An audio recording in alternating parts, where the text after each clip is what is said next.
The E-Myth Revisited: Why Most Small Businesses Don't Work, and What You Can Do About It. Written by Michael E. Gerber. A good start of this summary is to explain what the E-Myth, or entrepreneurial myth, actually is. The E-Myth is that most successful businesses are started by somebody who enjoys what they are doing and have a technical skill. The technical skill could be plumbing or writing software, but either way, they are really good at it, and they decide they want to work for themselves. They are tired of somebody else profiting from their hard work. Does it sound familiar? At first glance, it seems like a logical way to start a business that way. In reality, for a business to be successful, it takes more than just having great technical knowledge. Almost all new business owners assume because they have a lot of knowledge about technical aspects of a business, they assume they understand how business works. In reality, those are very different issues, and they should be kept separated. So, what is the solution? What is the missing piece from the puzzle of creating a great business? Building a business requires you to act like three different people at the same time. You need an entrepreneur, someone to supply the vision where the business is going, a manager to keep the business in order and make sure it's running smoothly, and a technician, someone to create the product. The amount of time you spend in each category depends mainly on how developed your business is. The life of a business can be broken down into three stages. Infancy. This is where the business has just started. In this case, the technician is the business. If the technician stops producing, then the business is over. The next stage is the expansion stage. This is where the management skills are needed the most. This is where you're hiring new people to take care of the technical work. The last stage is the maturity stage. This is where the center focus is not the product or service. Instead, is the customers and how you can provide more for the customer. This is where the entrepreneurship skills are needed the most to make as many people believe in your vision and where you want to see the business going. It can be challenging to juggle all those positions. You need a system to point you in the right direction. Think of your new business as a franchise.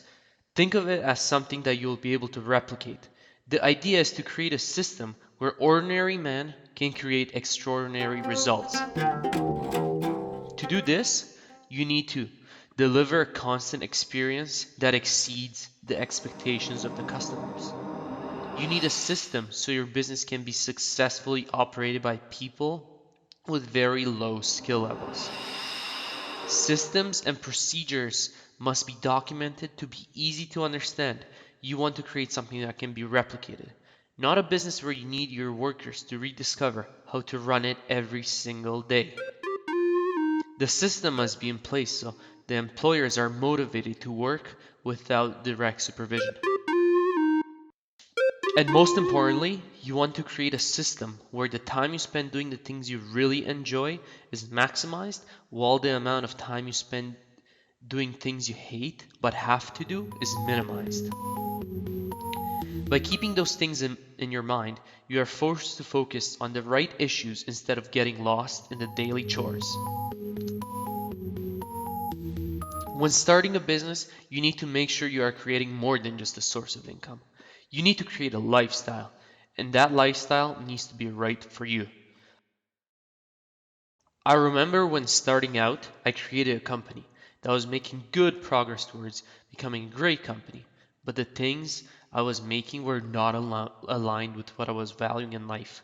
Creating a product that makes you a lot of money, but you get no satisfaction from it, can drill you to the ground.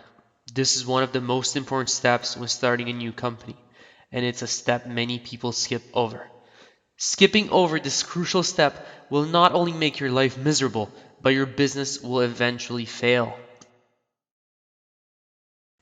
From the very beginning, before you even sell a single item, you need to know what is important to you and your life. Imagine the hours you want to work. Do you want to work from home or do you want to work from the top of a skyscraper? There is no right or wrong answer. Those are the things you need to know before you get started. From there on, you can make the plans to create a business around those ideas. The money will come, and I will go over how to plan for that also. But that will be for another book and another video. Here, I just want to set the groundwork.